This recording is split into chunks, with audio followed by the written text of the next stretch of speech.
século XV d.C. Em um pequeno vale dos Andes centrais, uma civilização começa uma expansão vertiginosa. Em apenas 95 anos, os Incas constroem o império mais extenso da América pré-colombiana, o Tahuantinsuyo. O Estado Inca ocupou o sul da Colômbia, o Equador, o Peru, a Bolívia e partes do Chile e da Argentina. Sua cultura se difundiu através de um planalto infinito, pela colossal Cordilheira dos Andes, pela costa desértica do Oceano Pacífico e até alcançou as profundezas da impenetrável selva amazônica. Eles dominaram a navegação, a arquitetura megalítica, a astronomia, a matemática, a agricultura de subsistência e a construção de um complexo sistema de aquedutos. Como os Incas conseguiram alcançar tanto poder em menos de um século e transformar a cidade de Cusco na capital de um império? Felipe Varela Travessi é conhecido como o último dos Chasques, ou mensageiros andinos, porque investiga há mais de uma década o Capacneã, a extensa rede viária que conectava as 4 regiões do mundo incaico: o Antisúdio ao leste, o Contisúdio ao oeste, o Codasúdio ao sul e o Tintiasúdio ao norte. Agora Felipe enfrenta uma travessia por terra, mar e ar, desafiando a natureza e a história para desenterrar milhares de anos de enigmas, sabedorias e crenças que revelam as profundas raízes de uma das civilizações mais fascinantes da humanidade: o Império dos Incas. Vamos iniciar a exploração. Exploração Inca. A exploração inicia seu capítulo final no nordeste do Peru, na mais inóspita região do Império Inca, o Antisúdio. Por volta de 1450, Tupac Yupanqui, o rei Inca que mais territórios anexou ao Império, partiu de Cusco com seu poderoso exército, habituado a vencer. Mas nas selvas altas do Antisúdio, entrou em choque com os Chachapoyas, que resistiram durante décadas ao avanço invasor. O arqueólogo Mário Malaver espera em Macro, uma das mais ricas cidades Chachapoyas, a cair nas mãos incas após um cerco sangrento. Pois aqui Felipe? estamos em Macro. O que quer dizer Chachapoya? Bem, Chachapoya vem a ser um termo quichua ou aimara, não se sabe, que significa povo das nuvens. Um Chachapoya era o encarregado da administração da parte baixa, que abastecia a parte alta, seja de milho ou também algodão para fazer tecidos, e começaram com a parte administrativa, mas faltou a parte mais importante, a parte ideológica, faltou o Cuelap. Tupac Yupanqui sabia que tinha que conquistar Cuelap, onde se encontrava um dos principais centros de adoração ou centros religiosos dos Chachapoya, porque toda a sociedade era governada pela parte ideológica. Para os Incas, o Antisúdio era um objetivo inevitável. O objetivo da conquista eram plumas, algodão, folhas de coca e ouro em quantidade. Os anos de luta feroz só aumentaram a ambição do Inca Tupac Yupanqui por conquistar os remotos domínios Chachapoyas e por tomar o controle de Cuelap, seu centro político e espiritual. Esta foi uma fronteira natural que Tupac Yupanqui teve que cruzar para chegar à fortaleza de Cuelap. Claro, segundo as evidências que temos, em certas épocas também existiam pontes. As bases eram de pedra, amarradas em cada margem, e por cima punham pranchões de madeira ou troncos e cruzavam o rio. Seguindo o caminho de Tupac Yupanqui, vamos usar esta oroia ou este ruaro, como chamavam os incas, e poder cruzar o rio Utcubamba e chegar à fortaleza de Cuelap. Claro.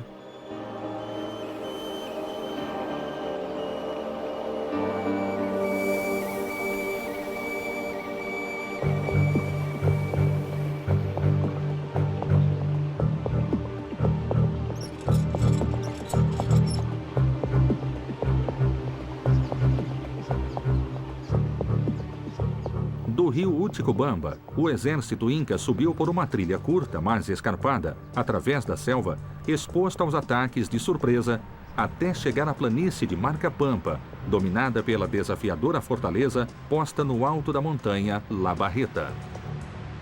Estamos na face sudoeste de Cuelap. Cuelap, que está orientada de de sul para norte, quer dizer, e também de leste a oeste. Vamos ver a altitude.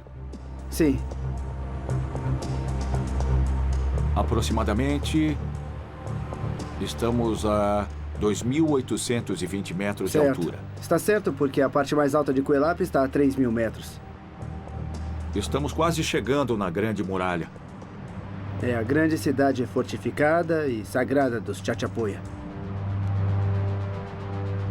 Em quase todas as montanhas que rodeiam Cuelap, existiam assentamentos Chachapoyas.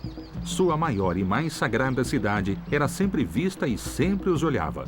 A poucos metros de seu objetivo, o exército inca estava rodeado pela geografia inimiga. Só podiam vencer ou morrer na tentativa.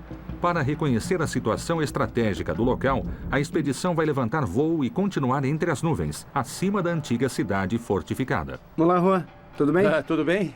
Quero te apresentar Felipe Onchask. Chask, Muito prazer, Juan. Muito prazer. É um prazer estar aqui. Com Obrigado. o parapente você vai ter uma vista alucinante de Cuelap. As condições estão boas, o vento está bom, mas há um pouco de turbulência, de modo que recomendo que você voe paralelo à cidadela e aproveite as correntes ascendentes que vão fazer você subir.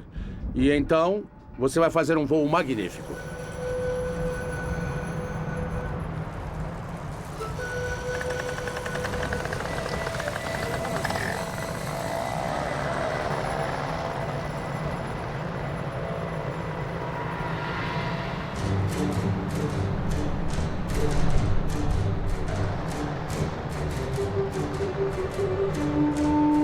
De 4.000 metros de altura, Cuelap se revela em todo o seu esplendor.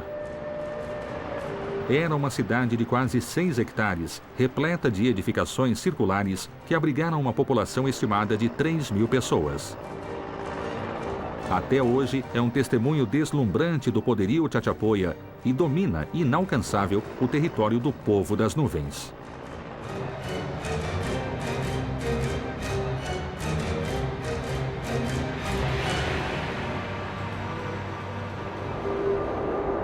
A imponente muralha de Cuelap chega a ter 20 metros e rodeia um assentamento de 6 hectares.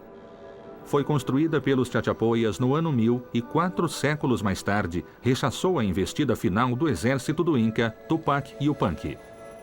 O que achou? Da vista lá de cima. É realmente maravilhoso poder ver toda a fortaleza do ar. Como vê, Cuelap está em local estratégico. Dali se vê tudo.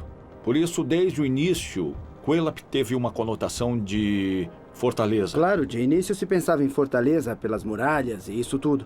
Mas, bom, atualmente a análise já revela um outro conceito, que é um mais sagrado, mais consagrado, por assim dizer. Cuelap foi um centro de peregrinação. A forma deste acesso é bem peculiar, tem a forma da vulva de uma mulher. Por isso, quem entrava com pecados pela porta do lado oeste, saía pela porta nova. Porque também está orientada para leste, onde nasce o sol. Quem entrava mal, por uma porta, saía para uma nova vida. Apesar da capital dos Chachapoyas ter sido principalmente um centro religioso, a arquitetura amuralhada de Cuelap e sua posição na altura a tornavam realmente inexpugnável e estava preparada para resistir à potência invasora dos Incas. Dentro há uma pequena muralha mais alta, chamada Pueblo Alto, feita para a classe mais dominante, a parte social mais importante, a classe de sacerdotes mais venerados, e havia um setor de vigilância, a Torre Norte, para vigilância e defesa, de onde podiam controlar e combater facilmente, já que ficava na parte mais alta. Como se vê pela localização, você está num abismo, na parte mais acidentada da área toda. E, inclusive, na parte alta da torre foram encontrados os famosos projéteis, bolas de pedra. E a torre também pode ter servido como meio de comunicação. Seja por sons ou por outros meios, se comunicavam com os outros porque estavam no alto. A conquista de Cuelap não foi simples. Finalmente, depois de 4 anos de luta intensa, enfim, Tupac Yupanqui conseguiu ocupar Cuelap, mas os fortes Chachapoyas nunca mudaram sua forma de ser. Sempre mostraram a forma de se reerguer dessa conquista. Em 1470, para dobrar o espírito rebelde dos Chachapoyas, Tupac Yupanqui não vacilou em destruir o coração de seu centro sagrado, o templo atualmente conhecido como El Tintero. Foi uma luta que o povo das nuvens jamais esqueceu e, poucos anos mais tarde, tiveram a oportunidade inevitável de concretizar sua vingança. Como você vê, lamentavelmente, El Tintero foi destruído, em parte, na época Inca. Uma consequência do ressentimento que os Chachapoyas tiveram para com os Incas foi que, quando os espanhóis chegaram, os Chachapoyas deram seu apoio de imediato aos recém-chegados europeus. Sim, porque antes já vinham se levantando contra os Incas e aproveitaram a aliança com os espanhóis para poder dar fim ao Império Inca, mas do mesmo jeito os Incas, depois de tanto conquistar, passaram a ser conquistados. Já que estamos aqui no El Tintero, ponto principal do centro cerimonial de Cuélap, vamos fazer uma pequena cerimônia.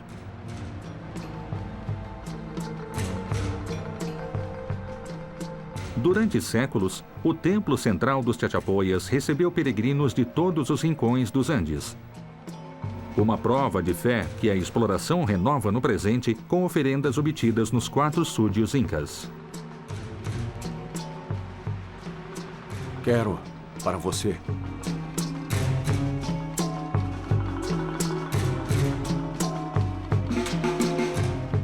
Trouxemos seu espôndilos dos mares do norte, como nossos antepassados traziam do Equador.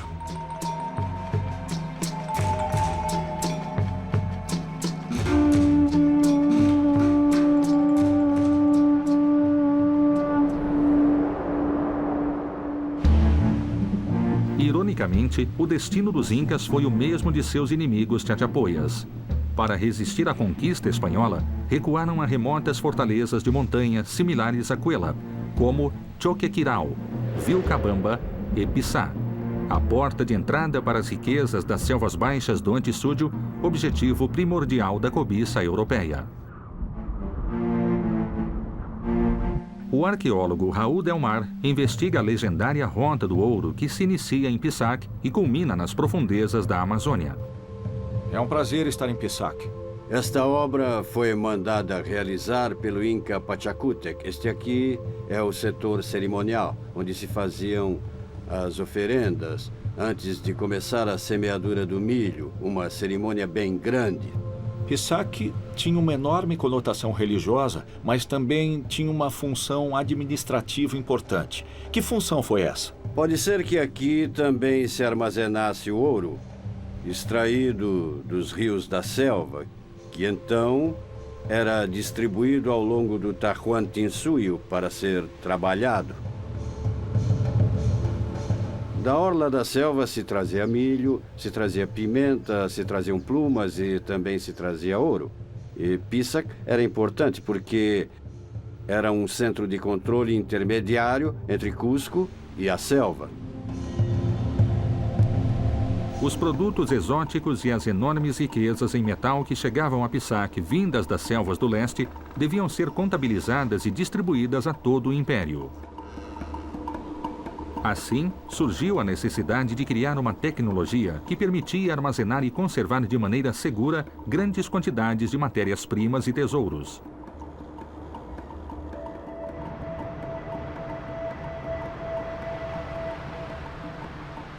Raul, arquitetonicamente, Pisac é impressionante. Sim, essa era uma cidade completa, uma llacta, e cada llacta tinha vários setores. Todo este setor que se vê aqui em cima é um setor onde há colcas, onde se guardavam roupas, alimentos e também serviam para guardar todos os minerais, como o ouro, a prata que traziam dos Andes. As colcas eram depósitos e tinham vários tipos de construção. Dependendo do produto que se ia armazenar, havia todo um sistema complexo de ventilação e de tratamento para poder conservar e proteger esses produtos.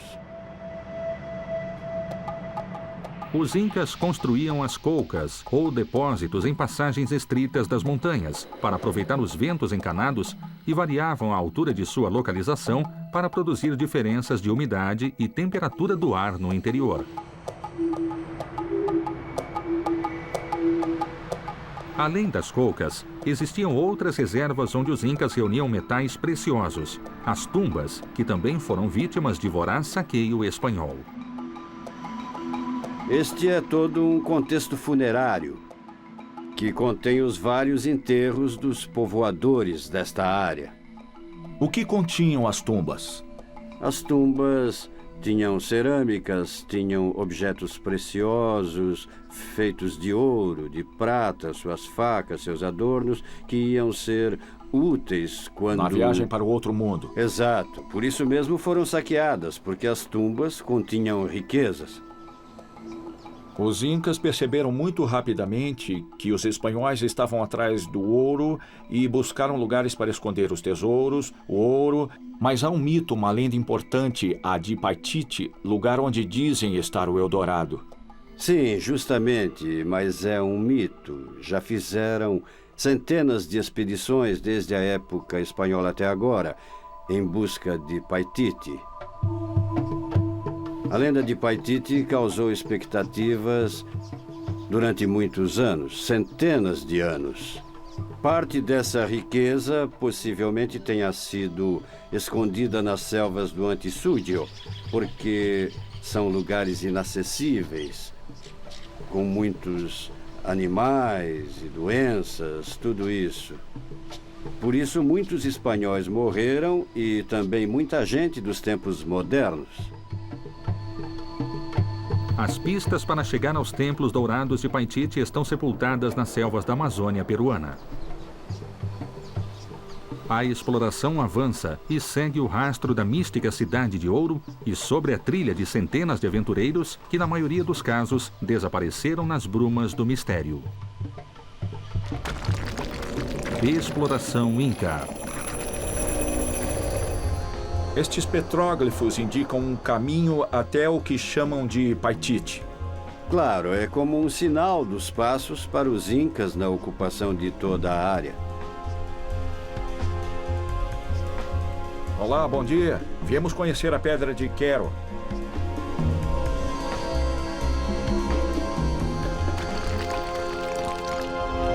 Exploração Inca. Exploração Inca. A jornada continua em direção das profundezas do misterioso Antisúdio, a região oriental e a menos explorada do Império. Segundo a lenda, no meio da selva amazônica peruana, os incas construíram Paititi, uma mítica cidade onde teriam ocultado seus maiores tesouros. Veja. Pode-se ver que toda a selva está coberta de neblina e aqui estamos a 4.100 metros, mais ou menos. Daqui teremos de descer até a Selva Baixa, a Pilcopata, Chintuia e Santa Cruz. Então, embaixo das nuvens e da neblina, se encontra o Antisúio, possivelmente onde se localiza o Paititi. Vamos encontrar uma enorme quantidade de grupos arqueológicos que ajudaram a criar todo esse mito e as lendas sobre a existência de Paititi.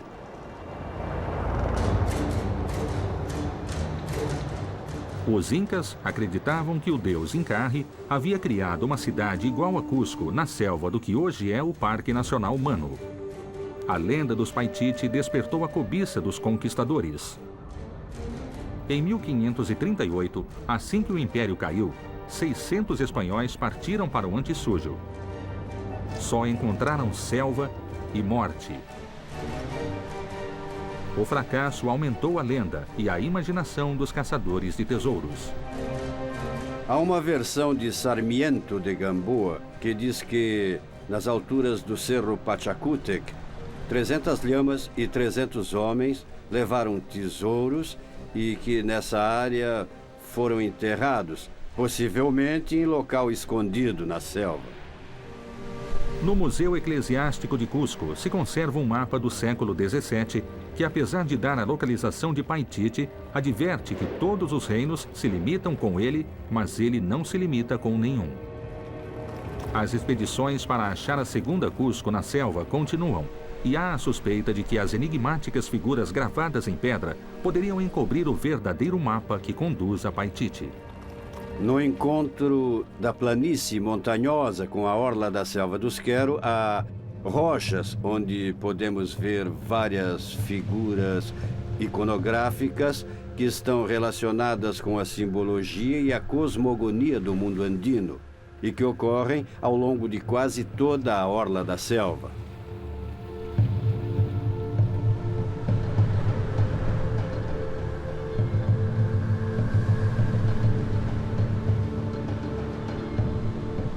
Por aqui vamos chegar ao local, mas daqui vamos ter de ir a pé. Na mais profunda selva, onde o clima, as doenças e os animais tornam a vida humana quase impossível, encontram-se as que seriam as pistas mais firmes para descobrir o caminho para Paititi. Vamos poder ver petróglifos da comunidade dos Quero, que se limitam com Pilcopata. Os petróglifos poderiam ser um dos sinais indicativos do caminho ao que chamam de Paititi. Claro, pode ser a localização de muitos assentamentos ou de muitas lhactas da época Inca que se situavam ao longo da orla da selva ou na selva média. É como um sinal dos passos para os Incas na ocupação de toda a área.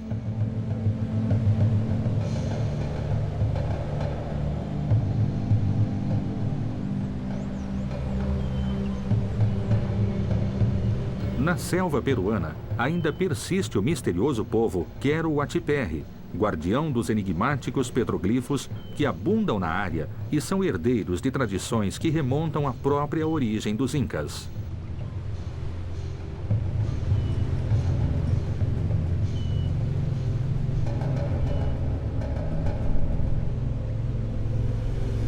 Olá, bom dia. Tudo bem? Bom dia. Viemos ver a Pedra de Quero. Esta pedra pertence à comunidade nativa de Quero. Eu sou neto da comunidade da etnia Uatiperri.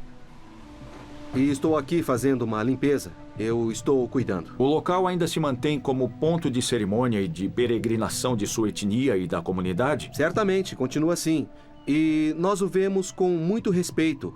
E para nós é uma grande alegria que nós tenhamos mantido a pedra. Como a conhecem em sua etnia? Na minha etnia se chama pedra El Rinquiore, que traduzindo para o português quer dizer pedra gravada. Este desenho representa o quê? Este desenho representa mais ou menos o tume. Que era uma faca cerimonial. Isso. Podem subir por este lado. Perfeito. Mas antes, vamos tirar os sapatos como um modo de mostrar respeito a essa pedra sagrada da Amazônia. Julio Setelho, que é o pai da arqueologia peruana, tinha a teoria de que a origem da cultura peruana provém da selva, como os Quero, que procedem da época Inca e que até hoje guardam seus costumes, seu modo de vida de muitos séculos.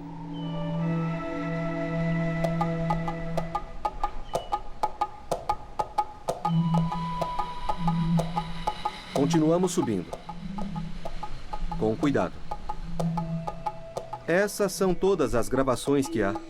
Algumas figuras desta rocha dos Quero têm relação com a astronomia. Por exemplo, poderíamos ver a cruz andina como sendo o Cruzeiro do Sul, a cruz pequena, e Órion viria a ser a cruz grande. Assim eram reconhecidos no mundo andino.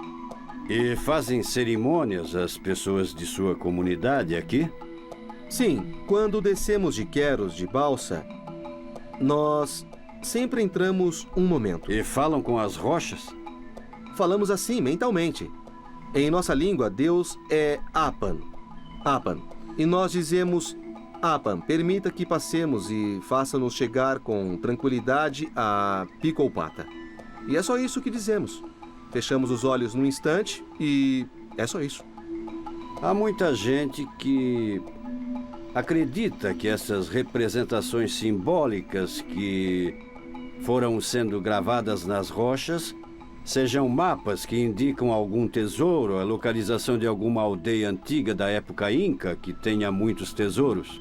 Veja, eu conheci vários exploradores que procuravam Paititi, mas eu creio que seja em vão que o relacionam com o ouro e as comunidades nativas. Em nossa etnia, ninguém conhecia o ouro. Nem hoje conhecemos o ouro. Existe Paititi? Bom, para mim não existe Paititi. Creio que sejam só mitos e lendas que, ao largo dos anos, foram sendo criados. Mas sim, existe sim o tesouro e eu vou mostrar a vocês. Aqui na Amazônia, no Antissuyo, Mas sim, ainda temos um tesouro a descobrir? claro. Vamos conhecê-lo. A busca de Paititi é um imã cada vez mais poderoso. Talvez os incas tenham urdido a lenda para que futuros exploradores descubram uma riqueza inesperada. Qual será então o verdadeiro tesouro dos incas? Qual é o segredo que se esconde sob a proteção dos caudalosos rios e da selva selvagem do Antisúdio incaico? Exploração Inca. Exploração Inca.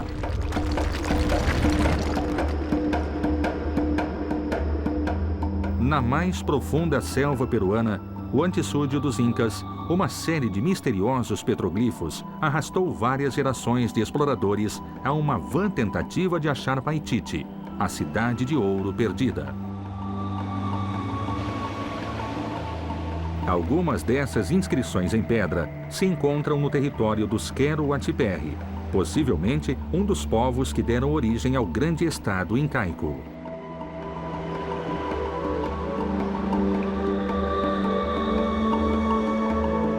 Comunidade Quero-Watiperri.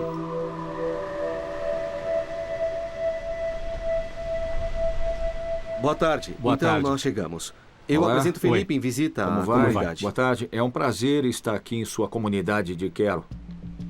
Então, Felipe, vamos passar um momento com eles. A senhora está ali nos esperando com o almoço na mesa. Perfeito, vamos para lá.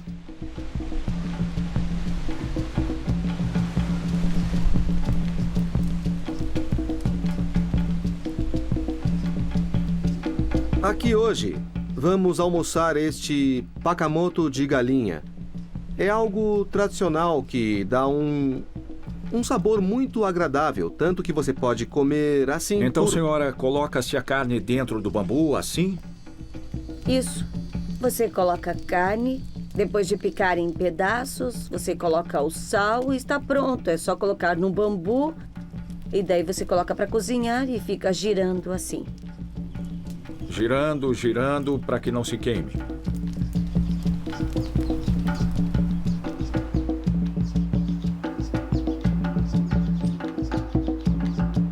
O povo Quero é um tesouro em si mesmo, porque abarca toda a história dos Incas. Sua origem estaria nos Watiperris da selva, e nos cumes gelados dos Andes, os Quero conservariam ainda intacto o esplendor imperial.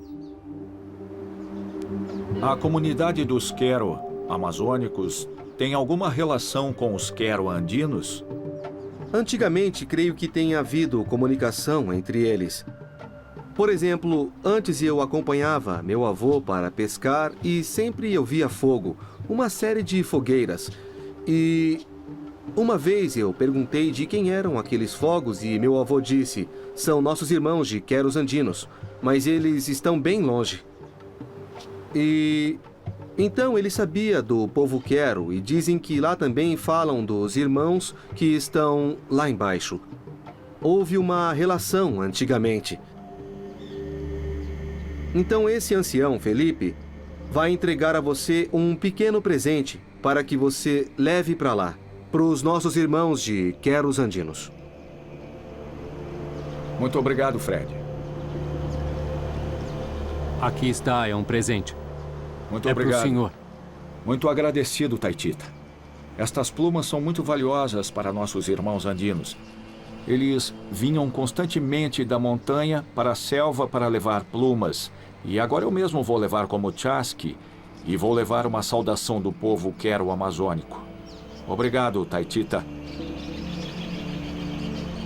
Agora o ancião vai nos cantar uma música, dedicando a ele o capiro, como se você fosse o capiro, a garça que vem, mas logo vai embora e não se sabe quando volta.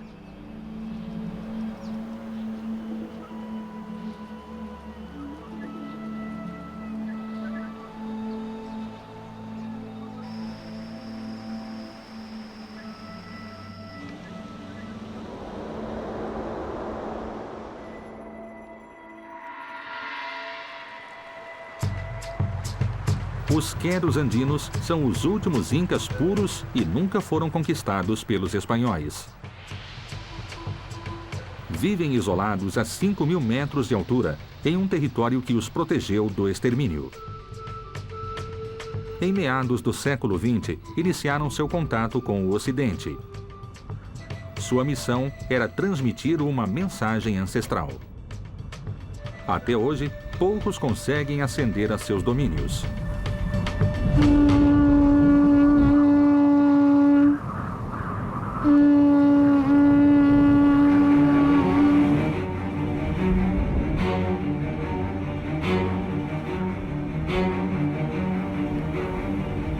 Antoine George é um pesquisador francês que convive há uma década com os quero. Ele conhece o caminho para retroceder até o passado inalterado dos incas. Chasque, Olá, Antoine. como vai? Tudo bem? Como está a sua viagem? Bom, estou vindo dos quero amazônicos Ah, que bom. e trago a você um presente, Antoine, uma pluma de arara dos quero amazônicos. Ah, muito obrigado, irmão. Não é nada. Obrigado. Agora vamos caminhar e voltar juntos. Valeu, muito Belo obrigado. Tudo o que se vê por aqui é território quero até lá embaixo. Até atrás daqueles apos são 5 comunidades. Veja o caminho que vamos fazer. Tudo isso é da comunidade Rapo. Das 5 é a que fica mais ao sul. Mas vamos por uma extensão da comunidade Rapo que se chama de Anaruna, ou Pedreira Negra. Os quero vivem em território muito árduo, muito difícil, e há 3 patamares ecológicos. Um desnível de mais de 3.000 metros no flanco amazônico dos Andes. Aceder a esse território já é complicado porque se deve percorrer muitos caminhos de pedra e de terra.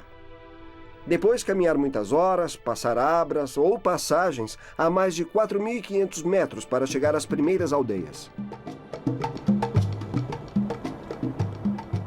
Dianaruma está suspensa na beira dos Andes, onde nascem os rios que descem para a Amazônia. Na entrada do povoado, aguarda Dom Sebastián, o líder da comunidade.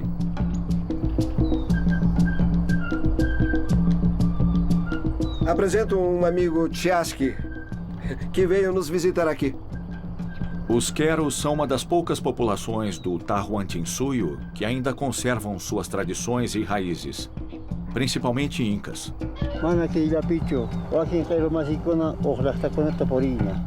Ele está dizendo que Dianaruna é uma das áreas de quero que mais tem vontade de manter vivas suas tradições. Principalmente a religião que é o centro da cultura, as oferendas à terra, a relação com os apos, a Pachamama. Tudo isso é feito no Coricancha, que é igual ao Coricancha de Cusco, que é o Templo do Sol.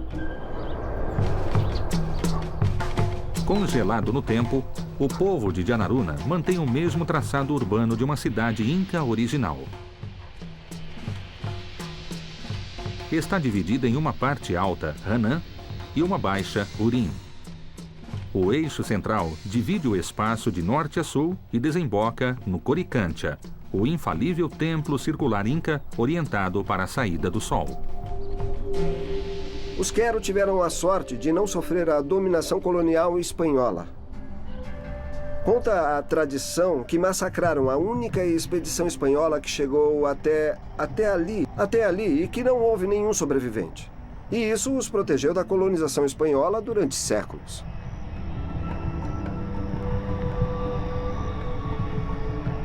Como é o nome dessa dança? Essa dança? Puliar, que significa brincar. Eles cantam suas tristezas, suas alegrias.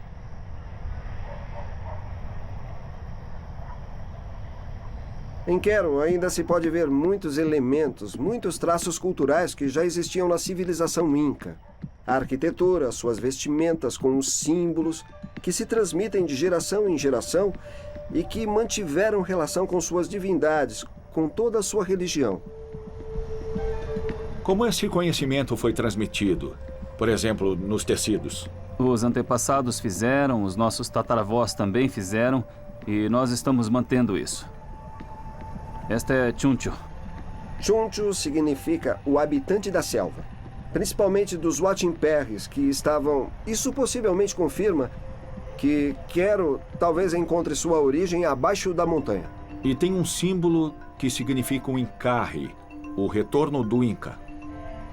O Encarre é um personagem que, quando ele foi aprisionado pelos conquistadores, foi cortado em pedaços e o enterraram nas 4 partes do Tahuantinsuyo.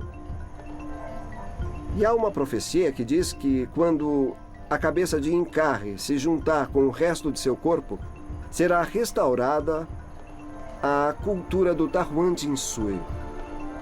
Esse é Encarre, nosso poder.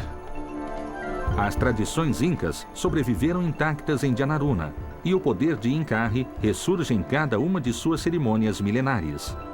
5 séculos depois da queda do Império, os sacerdotes Quero se preparam para realizar a homenagem aos deuses, um ritual comum ao mundo andino, mas que só aqui se conserva em seu estado básico e que raramente compartilham com os poucos viajantes que conseguem alcançar seu impenetrável território no teto dos Andes. Exploração Inca. Exploração Inca.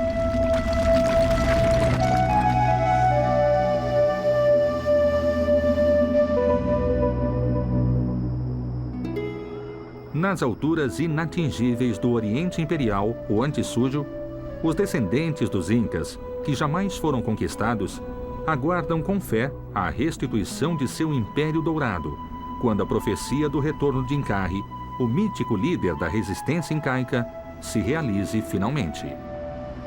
Até então, revivem o esplendor de seus antepassados em cada uma de suas cerimônias, de acesso quase impossível a qualquer pessoa alheia a seu mundo suspenso no tempo.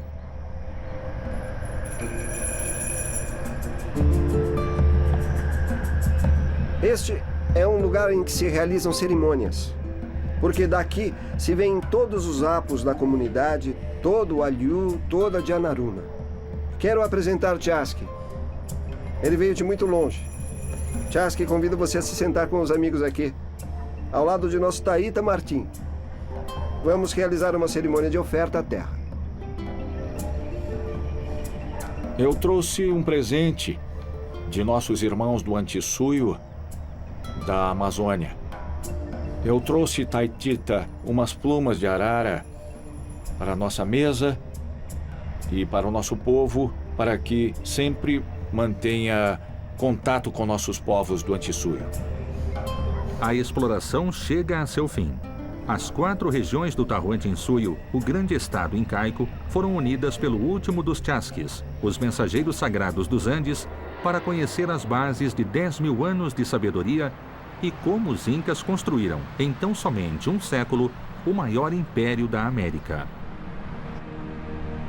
Dos povos do Codiaçúdio, ao sul do império, obtiveram os conhecimentos com os que construíram edifícios megalíticos com pedras de várias toneladas que se unem entre si com precisão inigualável.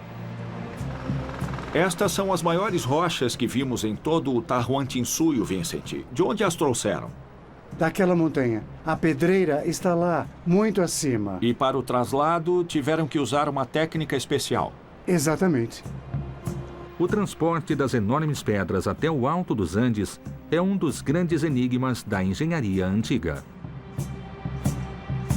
Mas um dispositivo desenhado pelo arquiteto Vincent Lee poderia ser a resposta final ao mistério milenar.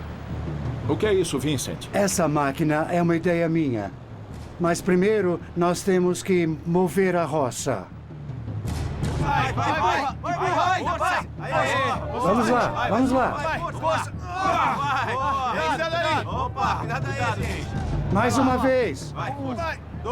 Muito bem. Vamos, vamos, está funcionando. Isso. Esta parte é mais difícil agora. É a parte mais íngreme. Estamos prontos? Vamos lá, vai, juntos. Isso. Bravo, bravo. Com o talhado perfeito das pedras, os incas eternizaram seu poder e sua glória. Desvendar como o fizeram é compreender a essência de seu legado. Aqui temos um ângulo de mais ou menos 45 graus. O principal é manter a linha de prumo. Sim, e com isso é possível duplicar abaixo e atrás. Como os incas, as pessoas já estão trabalhando aqui mais ou menos há 2 semanas para cortar isto. Muito bem, amigos, vamos descer esta parte. Essa parte aqui é um pouco perigosa. Devagar. Cuidado. Muito cuidado. Um pouco mais. Isso, um pouco mais. Exato. Minhas ideias são teorias, nada mais. Ninguém sabe os métodos usados pelos incas, mas me parece que os resultados são maravilhosos.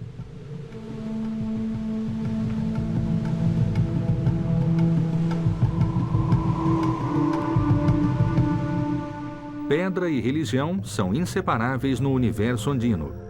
E em cada cerimônia quero, veneram-se aos Apus, os deuses dos altos cumes, e se homenageia a Inti Taita, o Pai Sol, e a Pachamama, a Mãe Terra. A natureza continua a ser o templo principal dos incas, como sempre, há milhares de anos.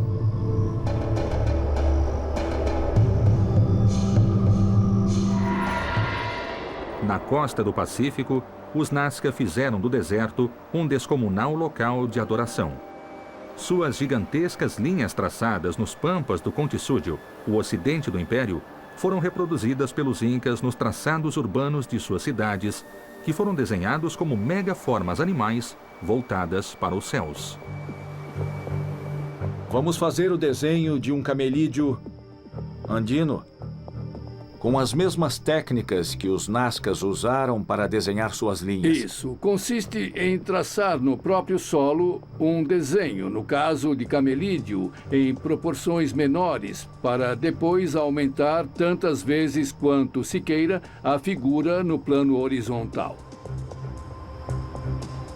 Uma vez que a estaca está colocada, usa-se uma corda que se estende ao longo e sobre a figura que se quer elaborar. Bem localizados os pontos básicos, vamos interrelacionando cada um dos pontos e teremos uma figura. Vamos limpando, digamos, a linha e vamos aumentando em proporção. Isso. As linhas de Nazca eram trilhas ou caminhos sagrados sobre os quais se deslocam até hoje no altiplano as pessoas que descem de uma montanha levando oferendas que são depositadas em outra montanha, seguindo um eixo que tem alinhamento astronômico. A Pampa era um grande templo sem paredes para realizar rituais.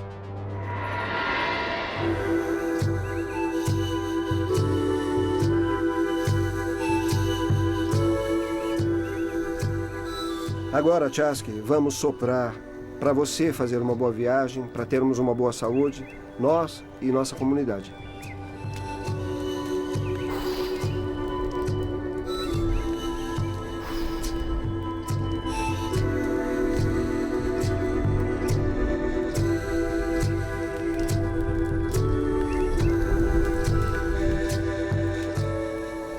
A conexão espiritual dos últimos incas com o cosmos se mantém inalterada.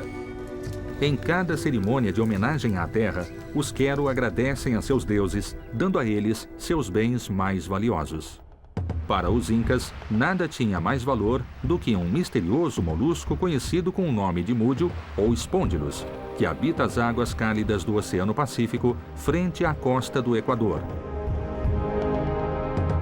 A presença do Espôndilus mais a sul do que o habitual era anúncio da chegada do fenômeno El Niño, dado-chave para organizar o ano agrícola.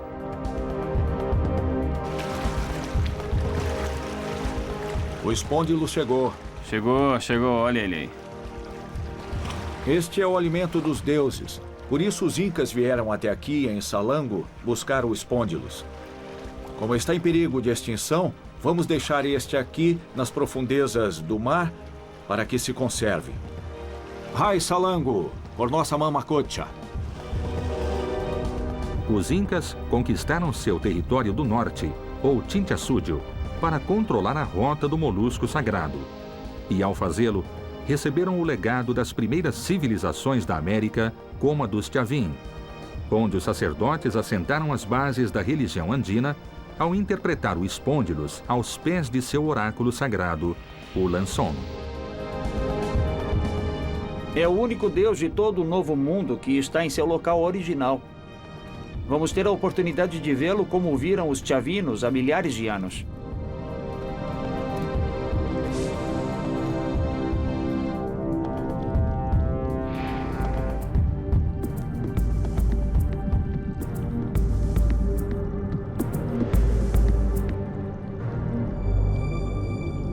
O que você acha? Realmente impressionante. Quem entra aqui tem a sensação clara de estar em um lugar sagrado, centenas de anos depois que o local já não funciona mais como templo. Então o oráculo Chavin continua falando? Isso mesmo. O Espôndilus foi ignorado pelos conquistadores e, em seu lugar, o ouro foi motivador dos saques e da destruição do império.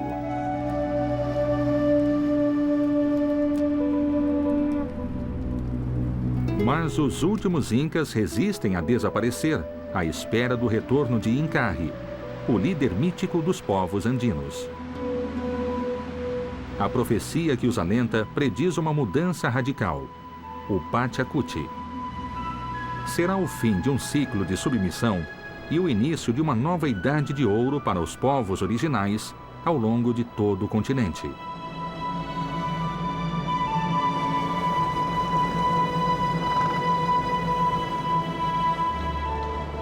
A exploração continua, nos rastros do passado da América ainda tangíveis no presente, atenta aos sinais de um futuro, talvez iminente.